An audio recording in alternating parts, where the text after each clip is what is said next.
Macy, obviously a great fight. Congratulations on the victory. You've had a few minutes now. How do you feel the fight went, and how do you feel about your performance? I worked my ass off for this fight. I didn't have one day off, and I worked all different areas of MMA. Basically living at the gym. I mean, I went home at night. Don't get me wrong, but coaches would come into the gym and be like, "What are you doing here? Take a break." And I just feel like there's just so much more to be done, so much more to learn, and it's not going to get any easier. These girls aren't getting any nicer. They're all extremely tough, and I feel like I got to catch up. I got a lot of work to do. And I just feel like I really proved that.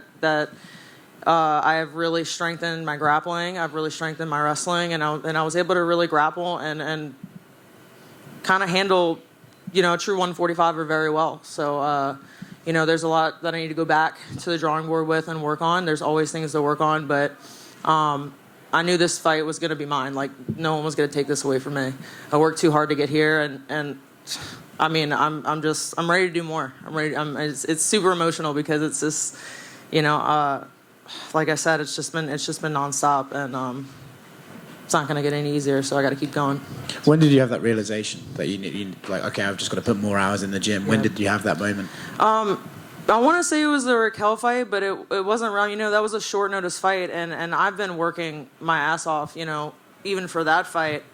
But I just, I'm watching these women, and they're tough. I mean, these aren't people that you can just go in there and take out sometimes. I mean, you have to be able to go 2 rounds, go 3 rounds, So I just need to strengthen everything all around, mentally and physically.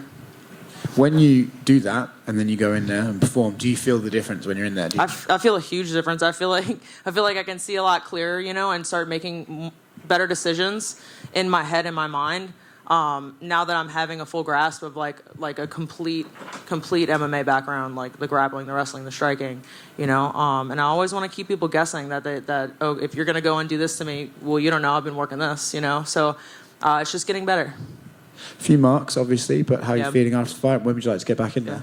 I feel great. Man, I mean, I'm loving fighting at 45 and 35, so we'll see what we're gonna do. I really wanted to come into 45 and stir some things up, so we'll see what we'll catch. Good stuff. Sorry, what was going through your mind when you heard that scorecard for 29-28 for her? I thought that was a little crazy. I don't know. Maybe it was a few significant strikes that she landed. She's solid as a rock. I threw a kick and I kind of went back. I was like, holy shit, she's like a wall. So I don't know. I mean, that's a great question. Maybe you should ask him. And then you said you wanted to come in and stir some shit up at the featherweight division, but where do you go from here? Because your champion is going to try to get her other title back, and there's really she hasn't said anything about the featherweight division. Well, Norma was on a 3-fight win streak, and she pretty much smashed the last few girls that she's gone against. So, I mean, if Amanda wants to fight at 45, I'm here. I'm willing to get ready for that fight. So is it 45 from here on out? Like 35 is completely out of the question. No, 35 is still in the mix. But I'm having fun at 45. I get to strength train a lot. I get to train 24/7 and fuel my body. I don't have to run 50 miles a week. I'm still running 25 to 30, but it's not 50.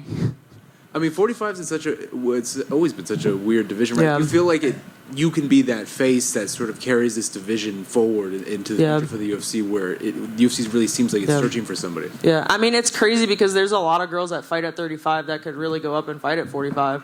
I mean, a bunch of us could go up and down. There's a lot of girls that have a tough time to make 35, that could be true 45ers. So, I mean, I would love to be a face, but I know there's girls out there that can make the weight and should be making the weight. But I mean, it's still slim pickings, so we just got to grow it.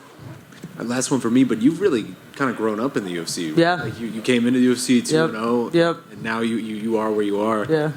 What's that been like? Like, you feel now that you're fully confident in where you are and how far you've come?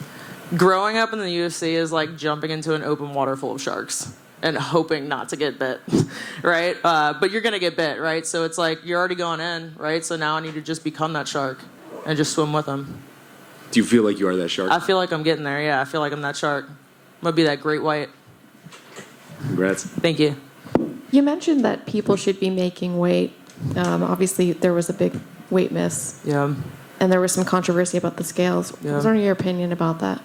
Over this past weekend, I've heard all kind of crazy shit. I've been hearing some like conspiracy theory stuff, but I don't know. I mean, I thought that was weird. When I went to weigh in Friday morning before the official weigh-ins, I noticed that my weight went from 145.5 to like 144.8.